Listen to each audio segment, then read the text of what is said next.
Give it up for Tony Leon! Wow! What a tough act to follow. Tell that to Helen Ziller.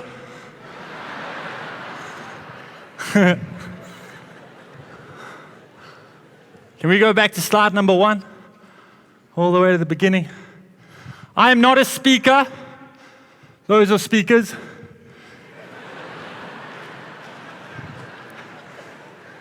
Professional speakers.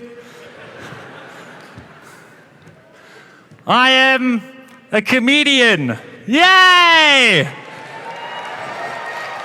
Whatever the fuck that is.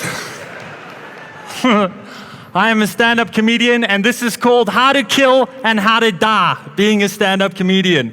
Are there any stand-up comedians in the room? Raise your hand. There's one back there. Who are you? Who are you? Sheesh, not a very good speaker. Let's go and meet some people at the back. I don't have are you cameramen going to be okay with that? I don't give a fuck. I want to go meet the people at the back. Look at all these people in the front with their round tables, you posh pricks. Look at all the people! Humanity! Humanity, all of you! I've come here. Oh, there are children here. There are children here. I have said swear words like twice. Oh, you're going to learn some shit tonight. I want to talk specifically to the people in the white chairs because you need all the career advice you can get. Specifically time management. You're in the white chairs. They don't even have cushions. Look at this one. It's just in front of you. There's cushions. You're also beautiful. Some of you. Not you. What the fuck? I'm joking. You're pretty. You're beautiful. I don't like rules. I think rules are bullshit. They told me not to swear. I'm sorry. Just like Tony Leon, I also started an entertainment career in Durban.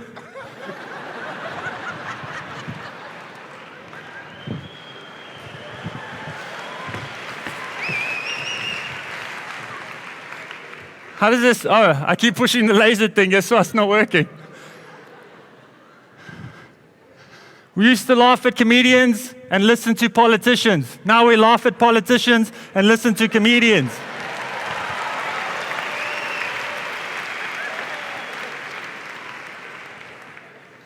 Let's explain what that is.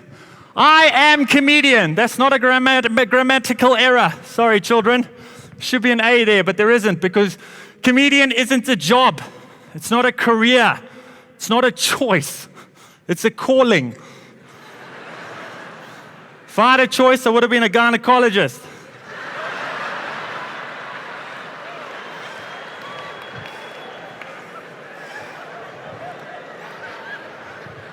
But then I thought about it. What if they come in sick?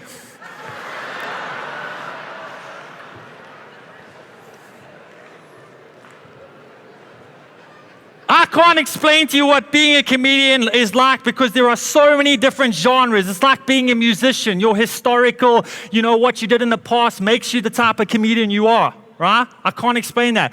What I can tell you is a little bit about what I think each comedian should have, right?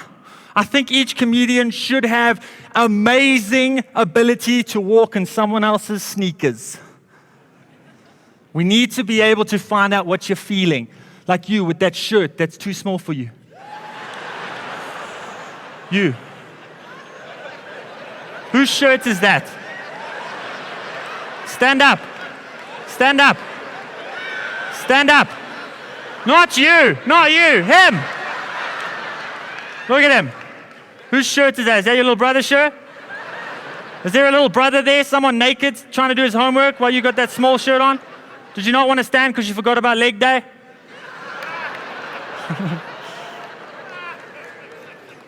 You gotta have empathy. I feel what he feels like. My legs are also tied. I'm a stand-up. You gotta have EQ. Does anyone know what EQ is? Children, do you know what EQ is? No, they don't teach you about that in school. They teach you about RQ. Can you do Pythagoras? Whatever the fuck that is. EQ, it's an emotional intelligence. We don't know, nobody has ever taught that, to figure out what that person is feeling. That other person that you're firing, that other person that you're hiring, what are they feeling? You have no idea. They're a human resource. They're a human resource, like steel and sand and water, a resource. You gotta have EQ. You have to. You also have to have unwavering honesty, both internally and externally, which is a blessing and a curse. Because you're sometimes too honest with people, like your fiance. What? I mean, the dress isn't fitting.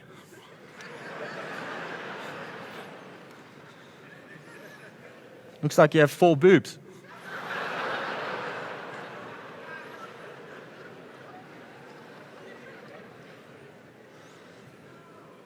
And you have to have maybe 1 or 2 psychological disorders. That helps, right? That helps. That's what it takes to be a comedian, or some of the things. Now let me do some vocabulary. Kill. In comedy terms, that means to do well, to make the majority of the room laugh so that everyone has a good time. You're killing. Yes, you're killing. Opposite, to die. Who's been to a stand-up comedy show before? Raise your hand. Raise your hand. Look at that, most of you. You seen people die? It's horrible, huh? You must feel it, what it feels like. To die. It's called to die for a reason. You know what the number 1 fear in the world is? Public speaking. You know what number 2 is? Death. Imagine dying while doing public speaking. It's like getting raped by a spider. It's terrifying. It is called dying for a reason, because when it happens, you feel like your entire existence before that moment was for nothing.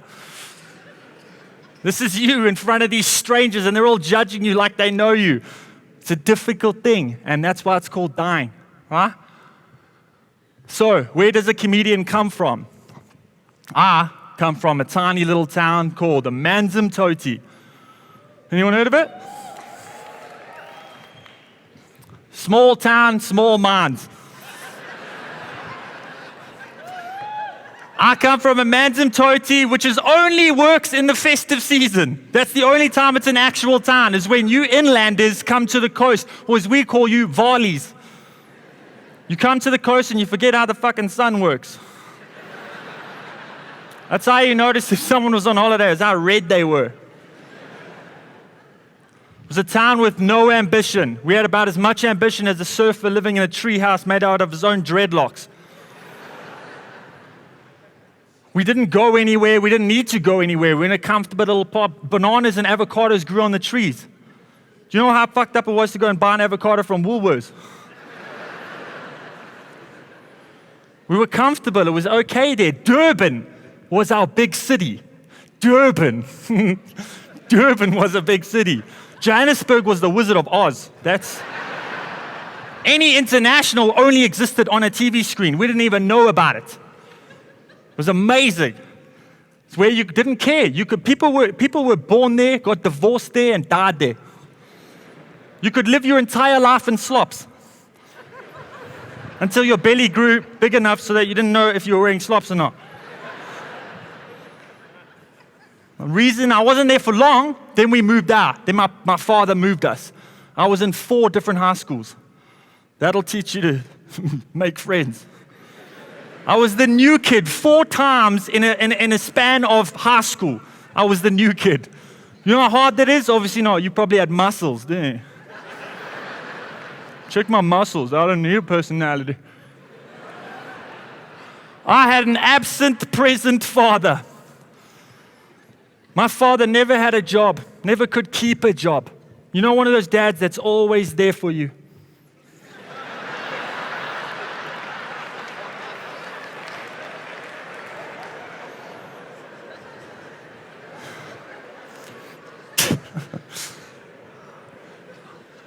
My father was the single biggest reason I became a stand-up comedian. And I know what you're thinking. Oh, this is one of those nice supportive stories about a dad who bought me my first rubber chicken.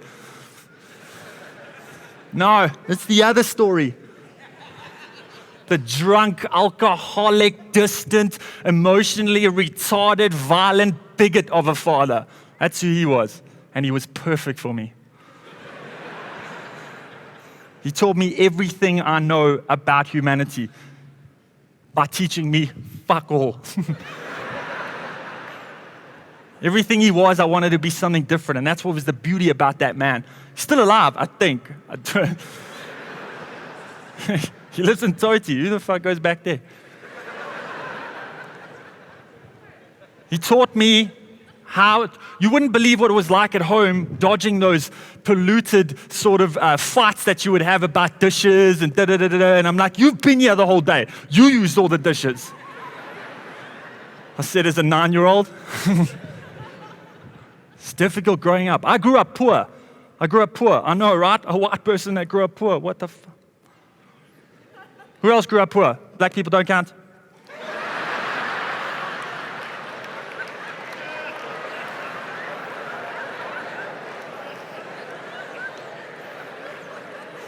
Just me.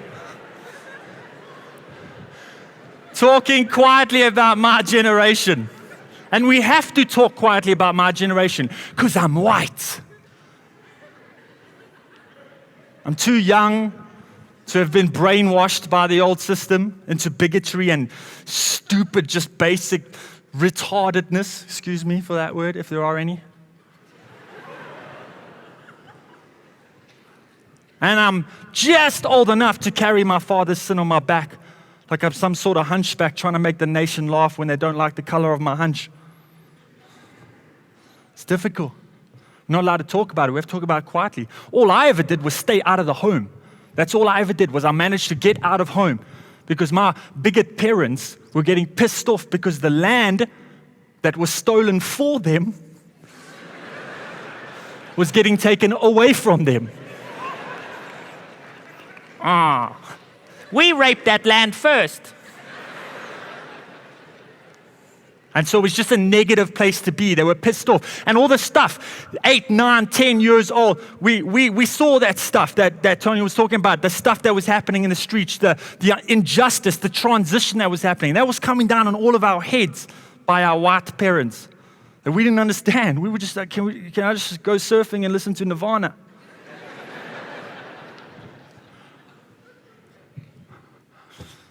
I was brought up to be down.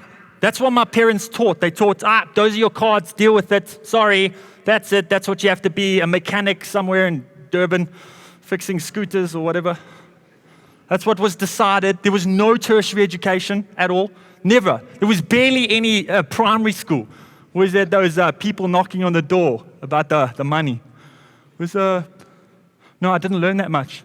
So, can I get a discount? Like,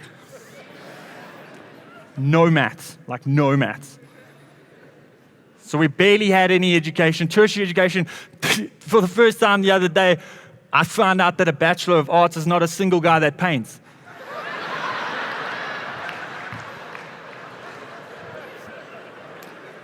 I thought a BCom was what you should be when you're studying. BCom.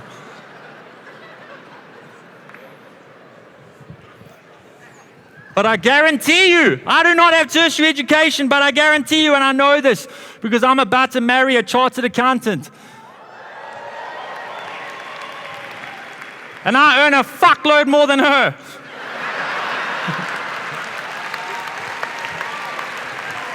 That's right, children! I'm about to share something new with you. So I became a comedian. I left home when I was 16 because I was tired of them trying to bring me up. I like, let me try this on my own. I think I got this. And I left home when I was 16. And that was the moment I became a comedian because I saw the real world. And that's what a comedian does. He sees the real world and he pokes at it. He gives it a little bit of a jive and sees who's involved. That's what we do. All we are is we are the people in the crowd shouting that the emperor is naked. That's all we are. Comedians just go, hey, Conceal Willie!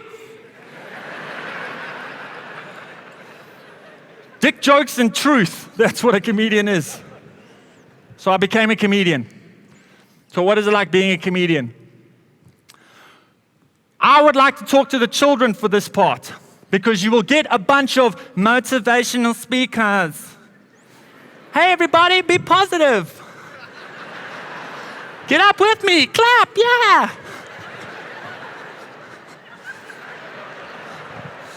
Motivational speakers with their smiley shark mouth telling you that everything's gonna be okay. Well, is it, Mr. Motivational Speaker? Because if you were doing your fucking job, you'd be out of a job.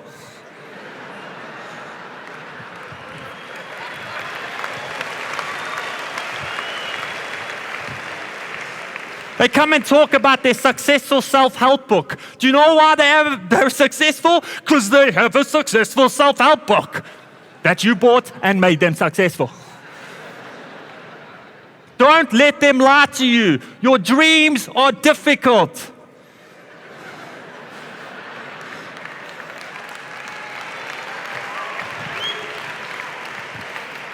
Love what you do and you'll never work a day in your life. Fuck you. It's the hardest thing you will ever do. It's easy to go to school, then to go to university and learn all the pre-prescribed views and what you have to do in any situation. Just open a big old book. What's happening? Good. That's happening. Blah, blah, blah. It's easy. You can follow procedure. Now take an empty canvas and paint your fucking rent onto that. Your rent, your electricity bill, medical aid for the child you mistakenly made. Being an artist and following your dreams is difficult. Don't let them bullshit you, children. It's not for everyone. Just watch Idols.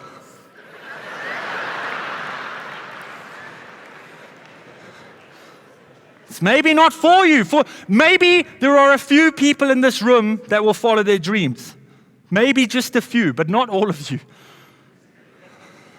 Because we don't need all of you.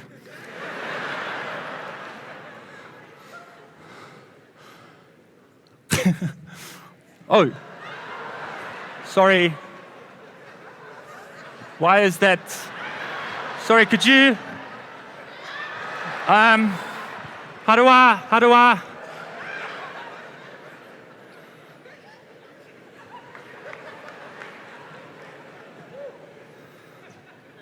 A spoon full of sugar helps the medicine go down. When people ask me how I do comedy, sorry about that. When people ask me how I do stand-up comedy, what do I do it like? And I say, I learned comedy from Mary Poppins. A spoonful of sugar helps the medicine go down. That's how we do stand-up. I tell you, you're an asshole. And why are you growing that beard?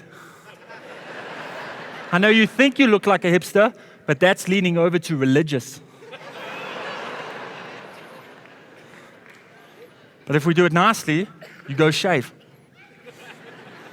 Spoonful of sugar helps the medicine go down. That's why we do stand-up. And I'm trying to tell you these things because maybe you're in your shit corporate job and Karen keeps eating the fucking sandwiches out of the fridge. And you need to go have a word with Karen. She's already fat.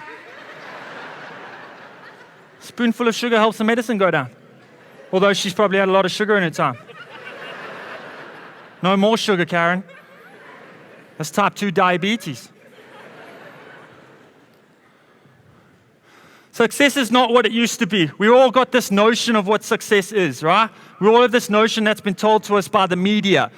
Steve Jobs, the pinnacle of success. Do you know who Steve Jobs was? Steve Jobs was a strong man that told weaker men what to do or else. That's what Steve Jobs did. There's lots of media about him. You can go check out the stuff yourself. He was a strong man that told weaker men what to do or else. You know who else did that? Hitler. You want an example closer to home? Verwoerd. Success is not power anymore. Success is creating. Create something. Don't curate everything like you do on Instagram. Success isn't what it used to be. You don't have to be in the flashy car with the big house, with the new tits. They're lying to you. They're lying to you. Create. That's what we need from you. Stop trying to succeed like they tell you you should be. It's not for you sheep. If there are any out there, please raise your hands. Are there any sheep? I don't know. I see a lot of people in the same uniform.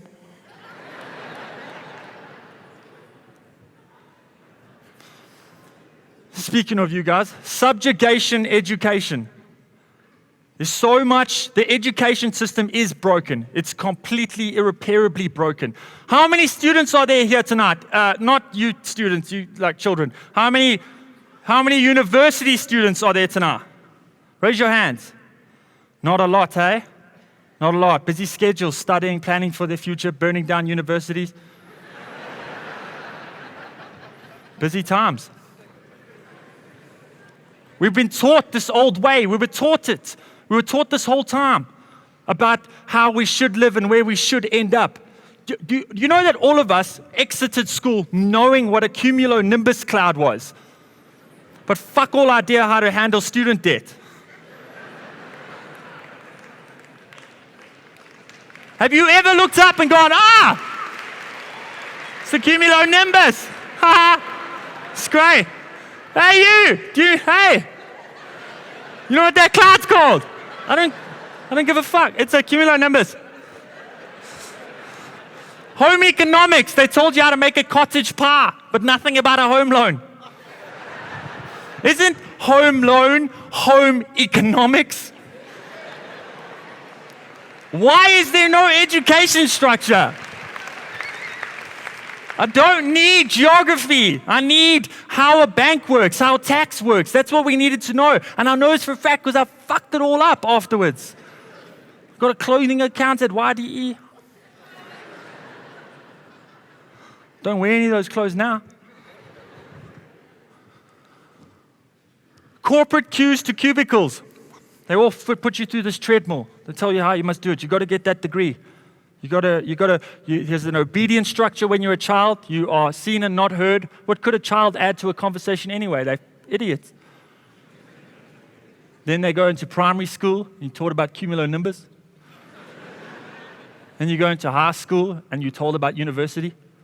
And then the lucky ones who make it get to study something for 2 years and then give it up. Right?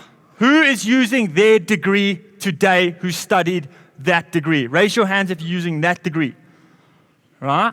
Now, raise your hands if you're not using that degree that you studied. It might be a little bit over. Do you know how much fucking wasted money that is? That is a waste of valuable resources because you know what your parents didn't do? They didn't find out what you were good at when you were a kid. They didn't look at that natural aptitude you had for whatever. They were just like, no, Pythagoras, put that in you. But mommy, I like to, shut up, Pythagoras. You need to study Pythagoras. I promise you, he's going to help you after you know how much you use Pythagoras every day. You go into Woolworths, Pythagoras. Pythagoras is the price of avos. They lead you into those cubicles, man. That's not a laugh. And I'm not an anarchist because I believe in capitalism. Else you would have a bunch of lazy pieces of shit lying around. Capitalism is a cornerstone of who we are as humans to get ahead, to have more, to have better, to grow, to expand, right? But I do think the system is a little broken when that expansion just means a Mercedes with shiny hubcaps. We need something more. We need to go for something more. We need to achieve something more. Pop star politics. They teach you to go to that corporate job, become powerful. Then politics. Politicians are seen as the heroes. Politicians are the new pop stars, the idols. When did charisma be the only thing that you would vote a president in on? You know who I want as a president? A librarian.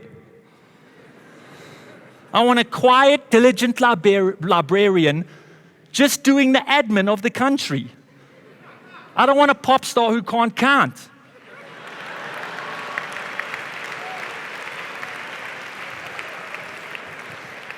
If you are a parent tonight, raise your hand. Stop raising politicians, raise an artist. Do something for the planet. We're going to draw pictures, not bomb third world countries.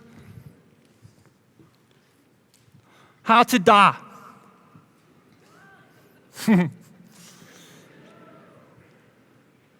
In your life, right? In your comedy career, whatever you do on your stages, this is how you could die on your stages. Believe that you're a unique little snowflake. Talking to you, white people. You're not unique. You're not special. You're Ubuntu. You're part of this. You're part of this whole thing. Your problems aren't special. There's bigger things to focus on. They haven't fetched our bins this Friday. We're going to be Zimbabwe in an hour.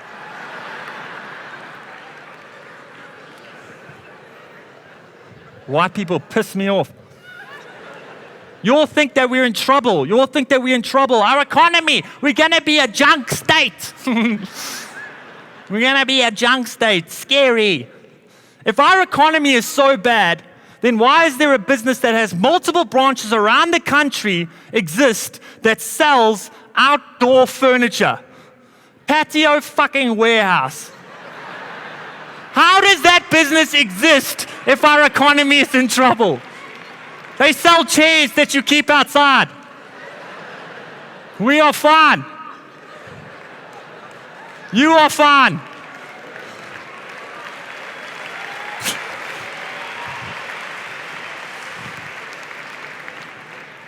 Don't be a lamb walking its way, foot in front of the other, two fences, head down, not worrying about nothing, all on your own path, right the way to pension. Some of you are already there. I'm sorry, it's too late for you. I'm joking. That's another thing quickly. If you're in this room, I'm not really talking about you because you've already made the first step. You're already coming here to develop yourself. You're already coming here to see the bigger picture, to produce more life instead of consume more of it. So, give yourselves a round of applause. You're not lamb. You're not sheep. And by the way, things are going, there's going to be no pensions anyway, so fucking... Curate instead of create, just like they did before us. Create something, man. I'm so sick and tired of this just consumer-based society where all we do is just eat and shit. Eat and shit. That's what we're doing. We eat and then we just make this waste that we can't do anything with that. And if you do, you're into some weird things. Create. Find a way to create. And that doesn't mean because you're an auditor you can't create. Make a picture with your spreadsheets. I don't know. Create something. Create anything in your expertise. Go and, if you do have the expertise, go and talk to the children. Do something. Add to them. Add to them. Or give away. Give away some of your money. Give it away. I promise you that shit doesn't keep you warm when there's worms in you. You're not taking it with you. How to kill. How to do well. How to destroy. Wing it.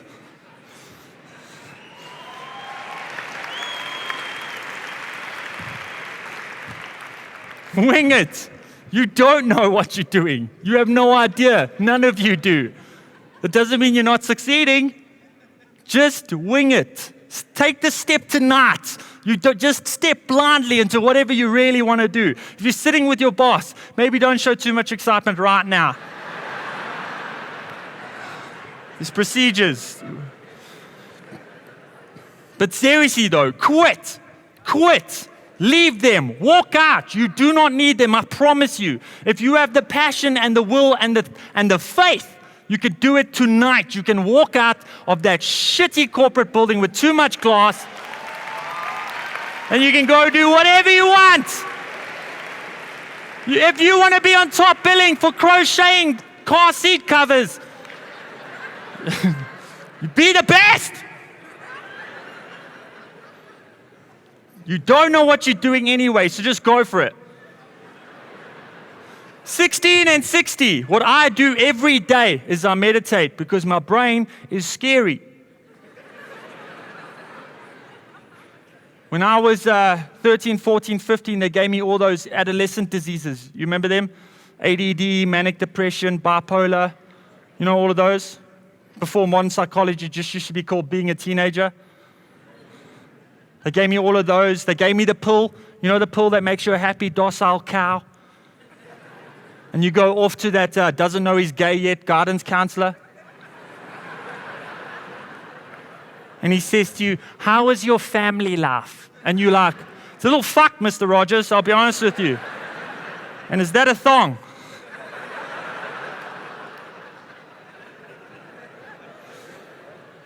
So I go back to that 16-year-old self. I go back to him every meditation session. I go back to him and I tell him what he becomes.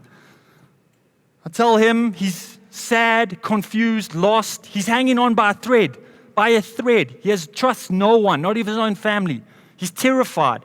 He just listens to loud music who amplify what he's feeling inside. The electric guitars screech away the scariness. The drums beat away the depression. The guy screaming across the speakers is saying exactly what he's feeling. That's more education, more help than I ever received from a pill or a parent. If you guys have any depressed children, it's too late for you. Give them rock and roll. It'll help them out. 16-year-olds, I tell him how he's made it. Hey, Dusty, stop masturbating. Hey, Dusty. Check it out, right? You're a comedian. You get paid lots of money to talk shit. Right? You skateboard and surf still. At 31, it's insane. You are marrying a beautiful, beautiful chartered accountant who might be funnier than you. You made it, bro. Hang in there. Have strength. I tell him. And he did hang in there. Obviously, the message got across because he hung in there. Sorry, that's a bit of a paradox thing. You guys don't understand it. And then I take that 16-year-old and then we go to 60-year-old me. Hey, Dusty, stop masturbating.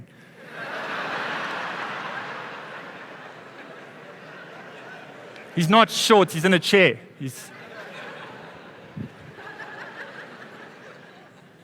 Are you proud of us? Are you proud of what we're doing? Are we doing the right thing? What do you think? 60-year-old me, fuck yeah, he says. You're doing wonderfully. Change this, change that. Do this a little bit differently, do that a little bit differently. But you'll make it to me and you'll be proud. Because as Tony said, hindsight is 20/20. A lot of us don't actually look forward. We all look back and go, that was fucked. And then we stick in the present and in the past. We never actually look forward. So I tell both of them every day, things are going well. Things are doing good. I make them tell me. And then we just give each other a bunch of compliments and all start masturbating. And finally, how dare you? How dare you break the normalities? How dare you go out there and do whatever the fuck you want? How dare you? Because all of this says that you shouldn't. The corporate culture, the education system, the pop star politics, they all dumb you down. They separate you. They dumb you down, and they keep you poor. Because that means every scrap that falls from their table you think is a feast. And I thought we learned those lessons. Now we have new politicians doing that. You got to wake up. You got to hear it. You got to be a comedian. You got to kill. But I think tonight, maybe one of the only reasons you're taking me seriously is because I'm wearing a suit. Because you all wear suits to your jobs. And none of you are audacious enough. And none of you dare enough to not give a fuck.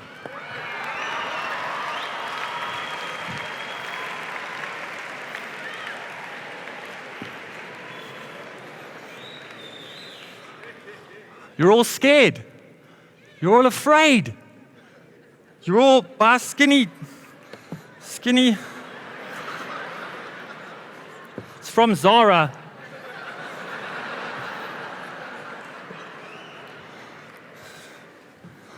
So dare to be different. and be audacious and be a comedian. Thank you.